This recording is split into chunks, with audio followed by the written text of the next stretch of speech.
This episode is brought to you by Marvel Studios' Captain America: Brave New World, starring Anthony Mackie as Captain America and Harrison Ford as President Ross. Don't miss the explosive return of Captain America as Sam Wilson uncovers a mysterious plot that threatens to destabilize the globe and confront an enemy that has the entire world seeing red. Enter A Brave New World in IMAX and 3D on February 14th. This episode is brought to you by Allstate.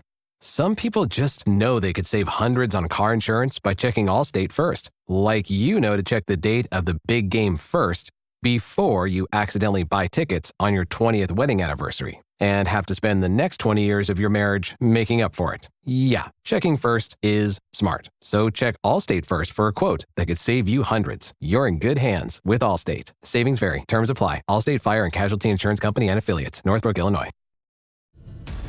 This episode is brought to you by Unstoppable. Discover the inspiring true story about Anthony Robles, who defied every expectation to become a national wrestling champion in Unstoppable, a new original movie from Amazon MGM Studios and director William Goldenberg, evoking the excitement and camaraderie of classic sports dramas and thrilling wrestling matches. Unstoppable features an all-star ensemble cast, including Jarrell Jerome, Jennifer Lopez, Don Cheadle, Michael Pena, and Bobby Cannavale. Watch Unstoppable now, exclusively on Amazon Prime Video. Thanks for choosing this free Anfield Index podcast. If you'd prefer to listen to this or any of our other shows without adverts, then now's the time to check out Anfield Index Pro. With AI Pro, you can supercharge your entire listening experience. You'll not only get all of our podcasts without the ads, but you'll have them far faster with our Quick Publish feature available exclusively for subscribers. AI Pro also puts you in the heart of our sound studio, with an option to listen to many of our shows live and interact with the podcasters in real time as the shows are recording. Upgrading couldn't be easier. AI Pro is available on all popular podcast platforms. Just head on over to AnfieldIndexPro.com and get started today. Hello and welcome to Molby on the Spot, your weekly chance, thanks to Anfield Index Pro, to hear the wit and wisdom of your friend and mine, the Liverpool legend that is Mr. Jan Molby. Good evening, Jan. Good evening, Trevor. It's been a little while, but nevertheless, it's been okay, hasn't it? It has been okay, and that's kind of the word, actually. There's been a few, since we last spoke, there's been quite a few things that have gone on that have been, let's just say a little bit irritating, and there have been some performances that have been, a mixed bag, but very much back on the right track with the most recent results. And given what happened immediately afterwards, I think most people could hardly believe their eyes as Arsenal dropped those points and we see that lead extended again. It left the whole weekend really with a lovely, calm feeling. I hate to do this to you, Jan, but I'm just going to throw it in here right at the start. It does feel, doesn't it, when things like that happen, and it's against the background of all the contracts and the signings that aren't happening that people want and all the rest of it, it does feel that when you can get a result like that in that fashion, the last minute win with the guy involved as well, it just has a feel of like things are going the right way, doesn't it? Yeah, it kind of feels different when you are chasing down Manchester City or they're chasing down you and they pop up with late minute winners and things like that, isn't it? The big thing with this, Trevor, is, and since we last did this show, we had the draw against Manchester United and the draw against Nottingham Forest, and then the two late goals at Brentford in it. But I'm looking at where is the club that's got to win 8 or 9 consecutive games to put us under pressure? I just don't see it. I hear yet again after Manchester City won 6-0 at Ipswich and people are going, they're back. I don't see it, Trevor.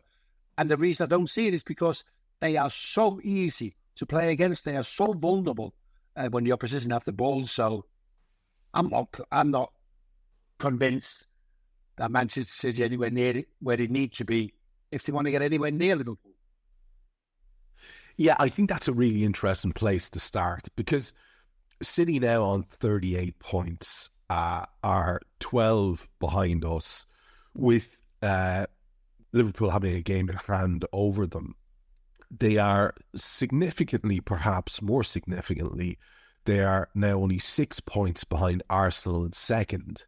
And whereas I think the gap to us, assuming, let's be positive, the game in hand is hopefully 3 points, it does seem a little bit hard even for Manchester City, who, even if they go on an unbeaten run till the end of the season, it still should be too hard for them to make up that gap if we do things halfway right. But I'm sure Arsenal are looking over their shoulders and thinking, shit, these could really catch up on us. It is, like I said, 6 points. That's very, very doable for a team like City if they continue the decent form that they're in, buoyed now by, 3 new arrivals in the last couple of days. Yeah. I mean, I think the big thing with Arsenal is that they simply can't win games. I've done a couple of their games lately, and they do a lot of things right. Even when they play the better teams, they do a lot of things right, but they can't win games. They're just toothless up front. But, Trevor, when we speak in a couple of weeks, City are playing Chelsea, Arsenal, Newcastle, and Liverpool. I think that's 4 of their next 5 games, or it might even be their next 4 games in the league. So let's talk then, eh?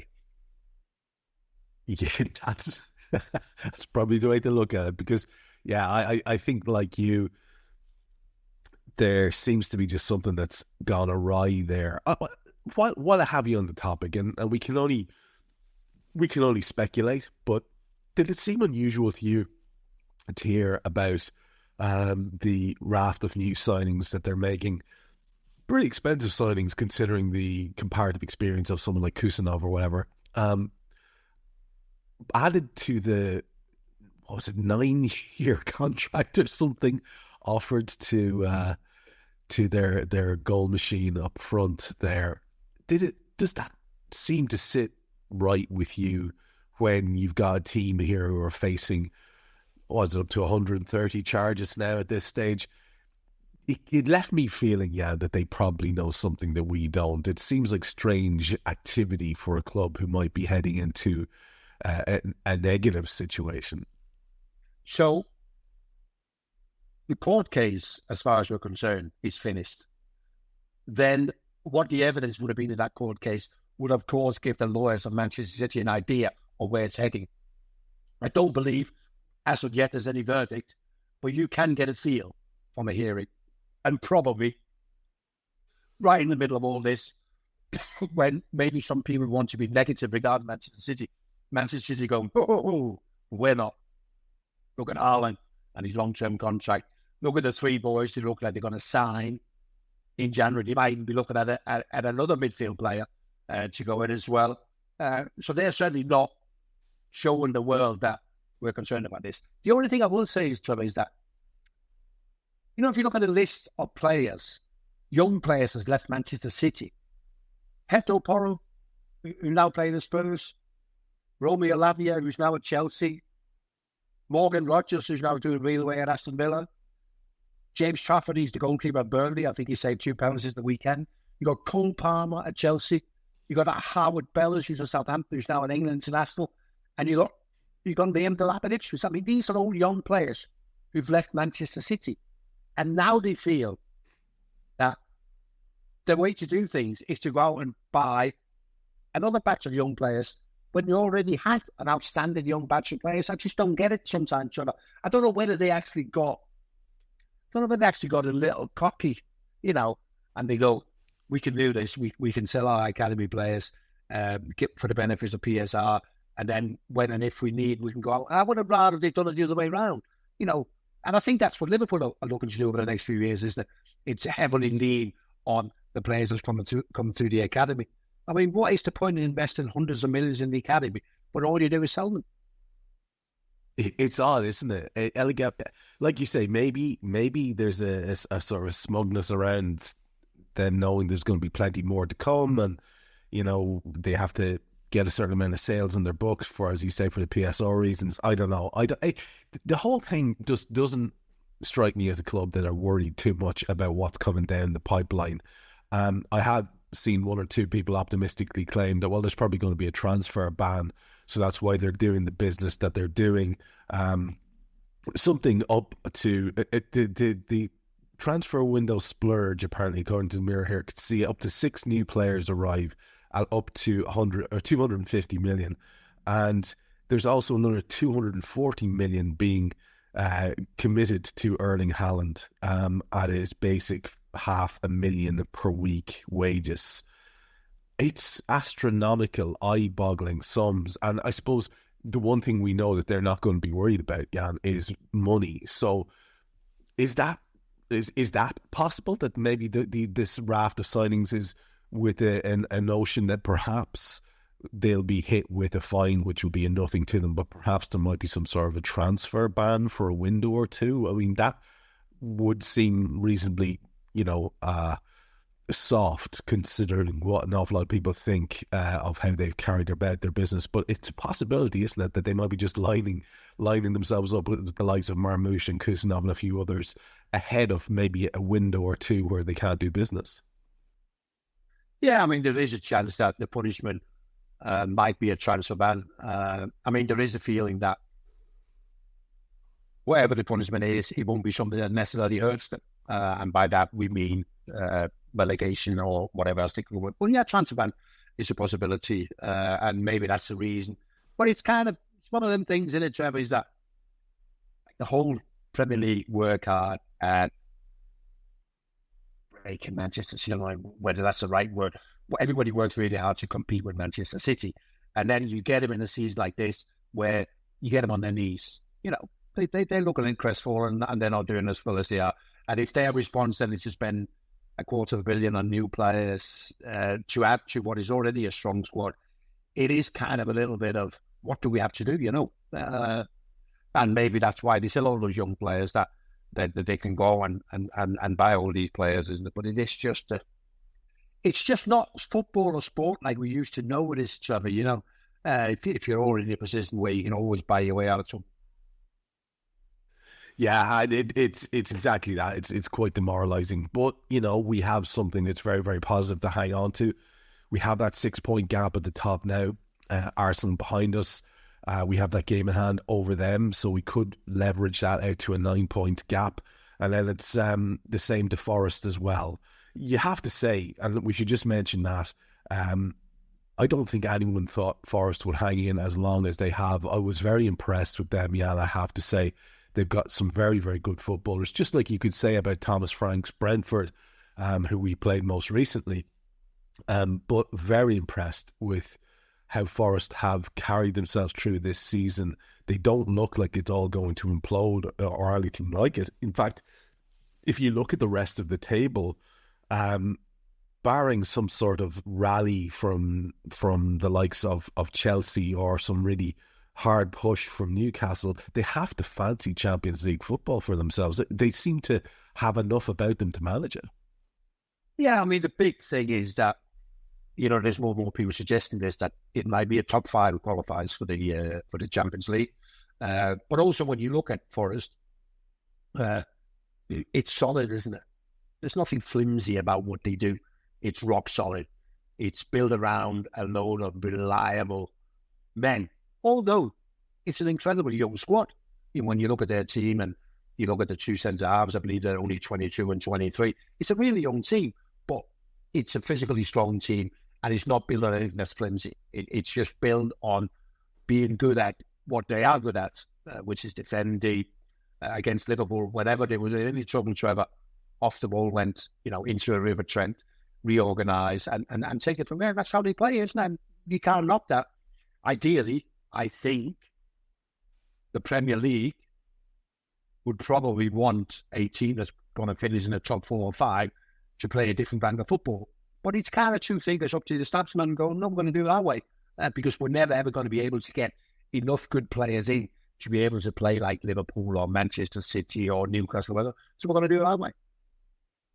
Yeah, and credit to them. I have to say, it wouldn't be my favourite group of fans, but they are really doing the business on the park, you'd have to say, and us having a good old time for himself up there.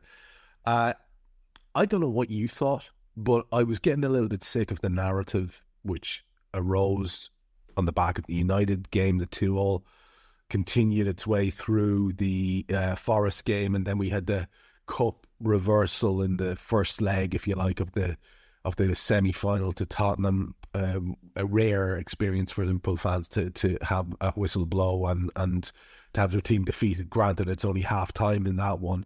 But there was this narrative building, and Jesus knows we didn't do anything really to help it as the game went on yesterday, all the way through to the 90-minute mark, that, we were having a sticky patch, Jan. And, you will have had ample experience of this over the course of your career, where a season where you're in front and doing well can have one of those wobbly patches. And an awful lot of what I was hearing was, God almighty, you want to hear the commentary team that I was listening to against Forest.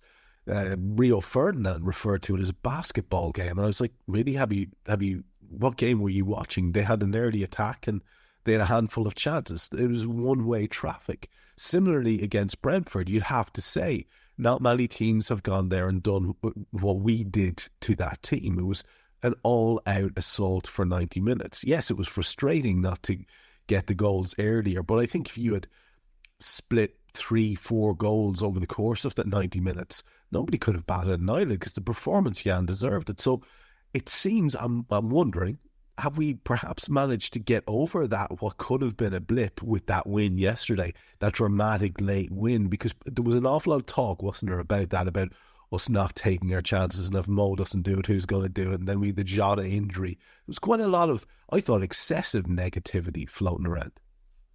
Yeah, but there always is, isn't it, Trevor? I mean, I was at Old Trafford last Thursday when they beat Southampton 3-1, and we now know that statistically Southampton is the worst Premier League team ever. And you should have seen the celebration at the end, and you think, wow. And I think we experience the same when teams that are expected to win don't win. And if you go through the 3 league games, we were slightly off colour against Manchester United. They produced their best performance of the season, so we end up with a 2-2 draw. Also, it's a fixture that has its own life. You can never make any great sense of us playing Manchester United. We then played Forest, and I totally agree. I heard after people talking about this ding-dong game. I didn't see it. And Brentford, in fairness, I mean, to start with, to keep Brentford away from scoring at home is an achievement, isn't it? And I agree with you. I think it was 30-odd shots on target. The only thing I will say, I don't need a VPN. I've got nothing to hide. This is what I used to tell myself before I hooked up with LibertyShield.com. Not only is my home internet now fully encrypted, but I can now access all the websites I want, whenever I want, and do so from absolutely anywhere. As a Liverpool fan, I love to know I can now watch every match, regardless of whether it's on UK TV or not. My Liberty Shield VPN makes sure nothing is blocked and guarantees me super fast streaming speed throughout that match. You can get connected right now with their software package, which includes a 48-hour no-obligation free trial and instant access to their apps for Apple, Android, Fire TV, PC, Mac and Android TV. Or go a step further like I have and get one of their pre-configured VPN routers. These small but powerful devices allow you to easily connect every device in your home to VPN, making it the perfect solution for smart TVs, Mac boxes and games consoles.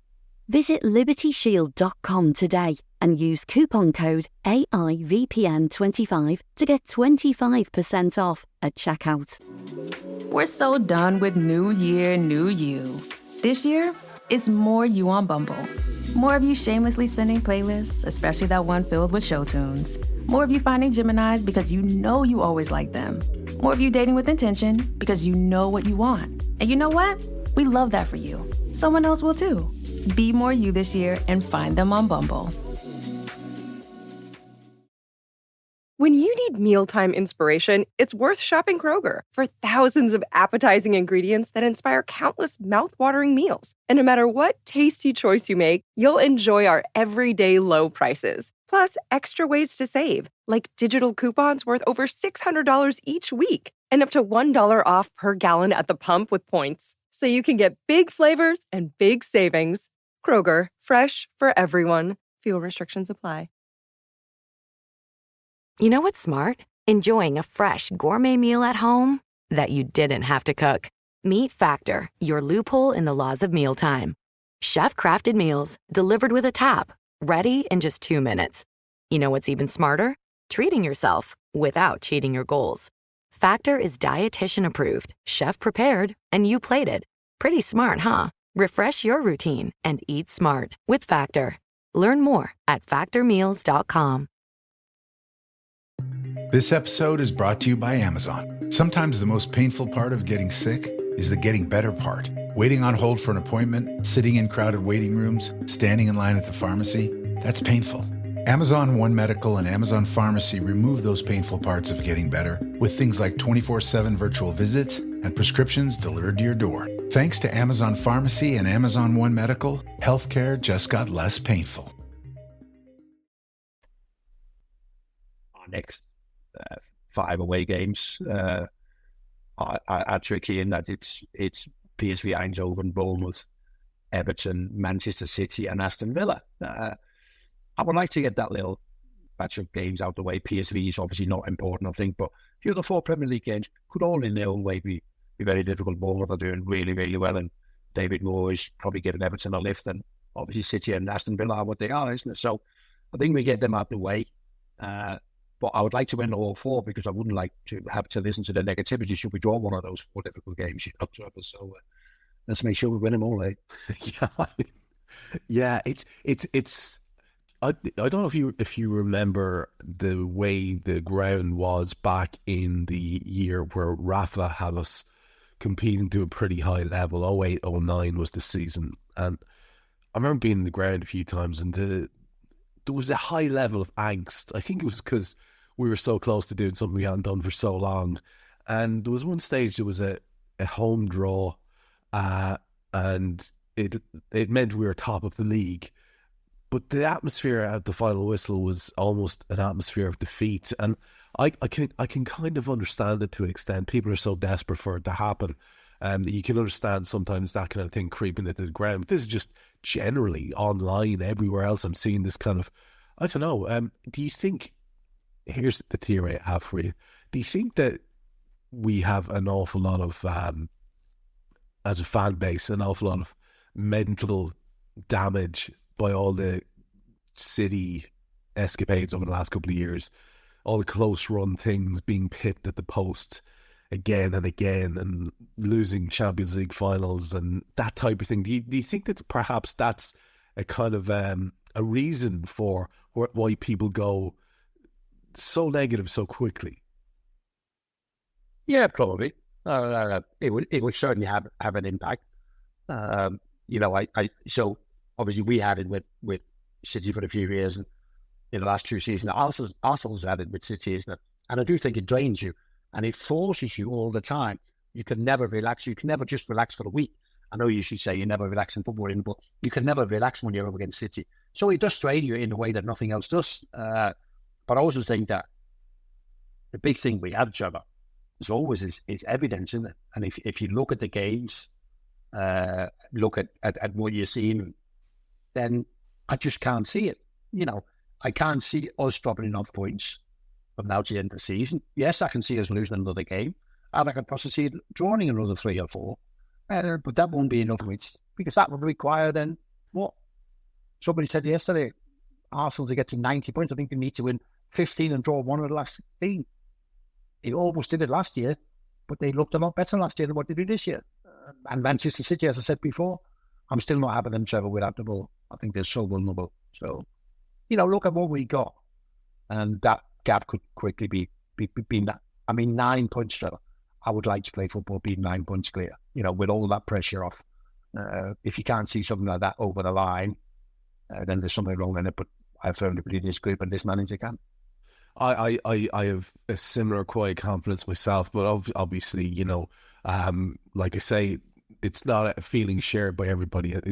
So many people are so quick to get to that sort of fatalistic, it's gone or whatever. All it took for it was for Arsenal to close the gap a little bit, and people's heads went. But yesterday evening should surely prove, or whenever the hell it was, the evening before, should surely prove to everybody that there's a long, long way to go in this, and things can go very much for you as well as against you. That result Arsenal had, I think, was remarkable. And what we saw in that, just by way of examining how people can be very tribal, what we saw in that afterwards, it's actually fascinating to me. There was a whole, again, I know you spared yourself this, but there was a whole day of Arsenal fan accounts popping up the video of the handball and saying, show me where it touches his hand.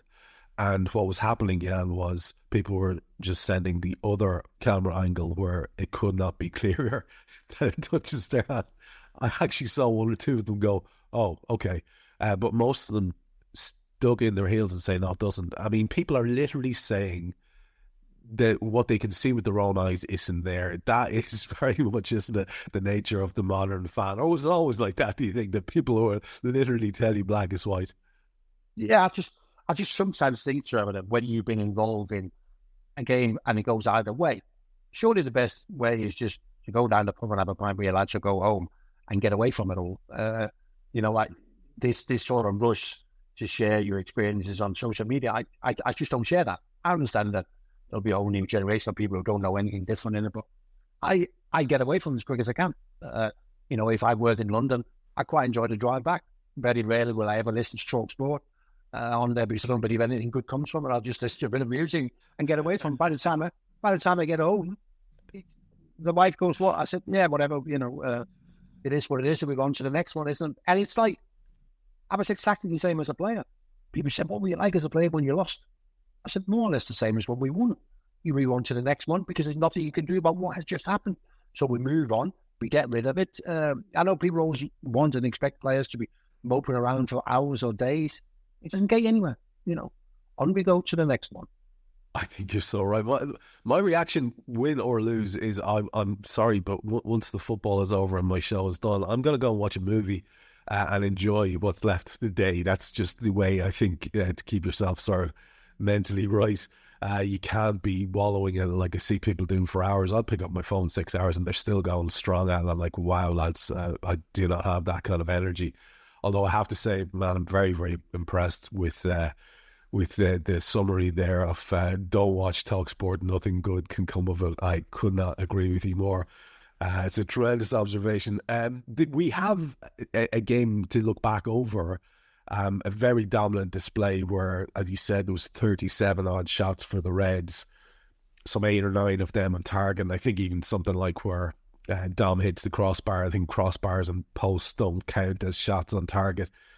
We had quite a bit of the ball, 62%, nowhere near the same pass count as we've had in recent games, which is odd, but probably speaks to the possession as much as anything else. But I just thought it was a very, very solid display. I know a lot of people were worried and continue to be worried about us sort of fraying at the edges a little bit. There was some talk that, the likes of Gravenberch might need a couple of games to step out, and we don't really have the trusted personnel, it seems, there in terms of the manager's assessment of players to step in. That is a worry, and I think that's why so many people would love to see the midfield signing that we've wanted for a couple of years coming in, likely not this window, but soon. And there was always the talk then about the left-back situation. If Costas doesn't have a particularly good outing, people start to get a little bit nervous, because I think it's increasingly apparent that maybe Robertson is sort of on the wane a little bit. That's my opinion. Yeah, and you may not agree with that at all. I just think it's going to be hard for him to do what he has done on a regular basis. He just doesn't seem to have that level of motor in him anymore. And it could be just unfortunate, but he has been sort of front and centre for a couple of the concessions that we've had recently as well. So there are a couple of areas of the team that have people worried. Believe it or not, Jan, a couple of people are even worrying about Ali because he'd conceded a number of the shots on target since his return to the team. Do you see areas that are of concern for us going forward in the team that might need addressing this window?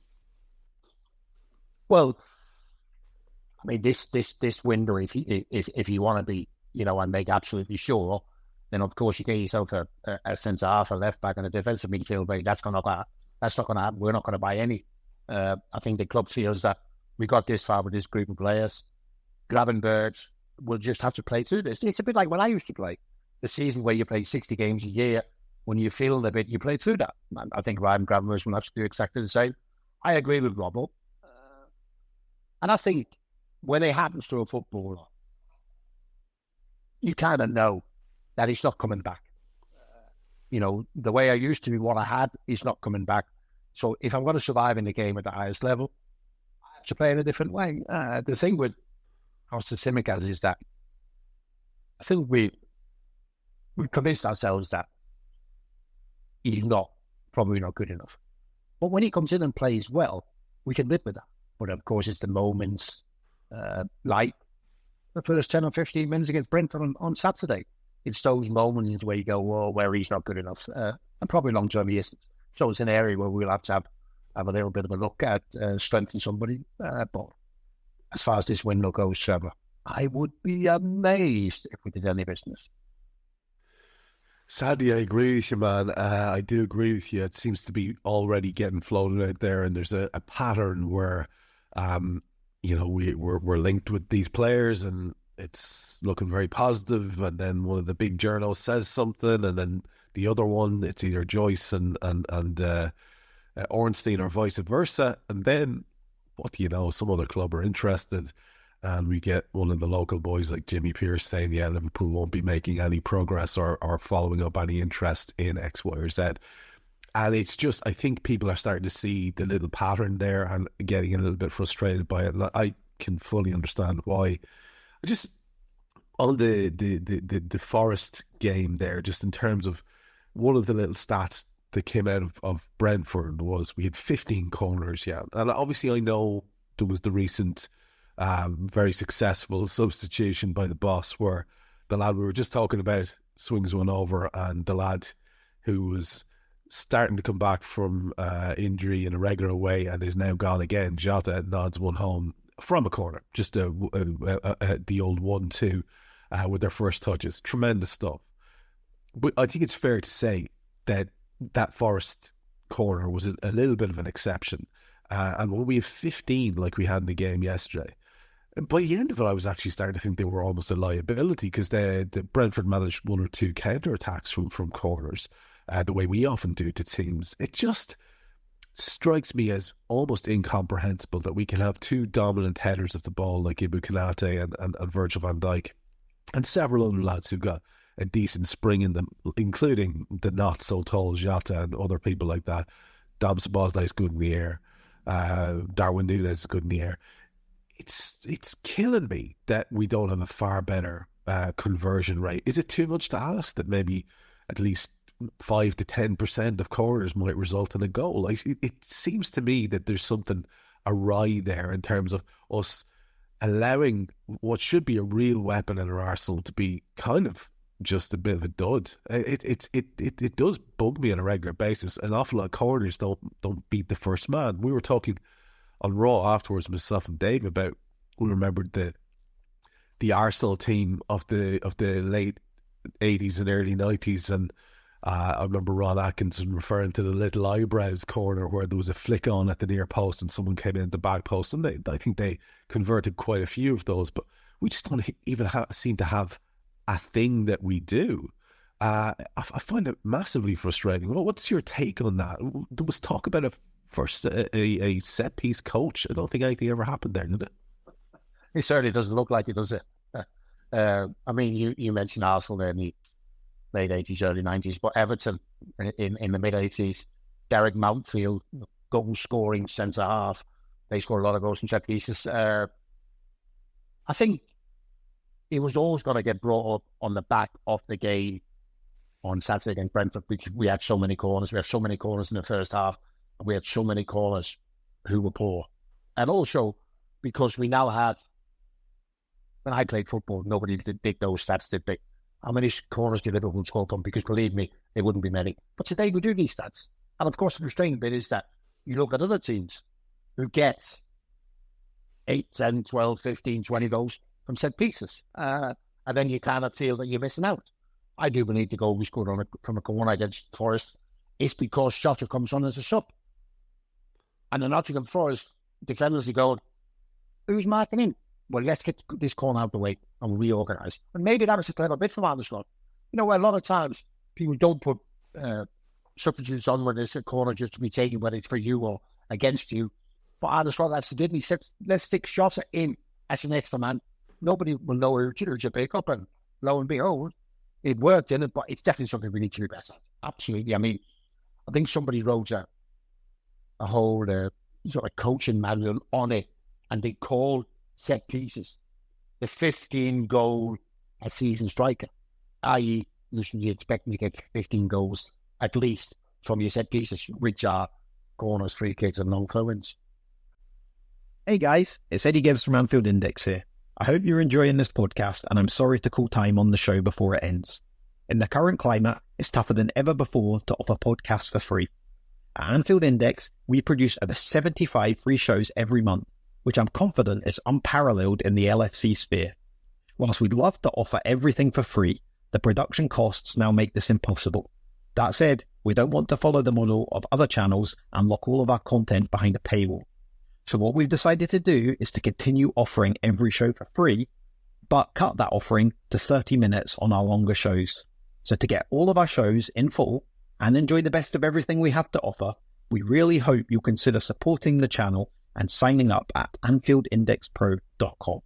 For about the price of 1 cup of coffee, you'll get every podcast in full with 0 ads. You'll also get access to our LFC VIP community, where you can enjoy live podcasts, engage with our podcasters, and chat with other Reds in real time. So that website again, AnfieldIndexPro.com. Join today. This podcast is part of the Sports Social Podcast Network.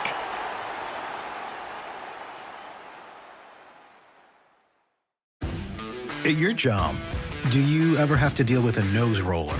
How about a snub pulley? Well, if you're installing a new conveyor belt system, dealing with the different components can sound like you're speaking a foreign language. Luckily, you've got a team ready to help. Grainger's technical product specialists are fluent in maintenance, repair, and operations. So whenever you want to talk shop, just reach out. Call, click Grainger.com, or just stop by. Grainger, for the ones who get it done.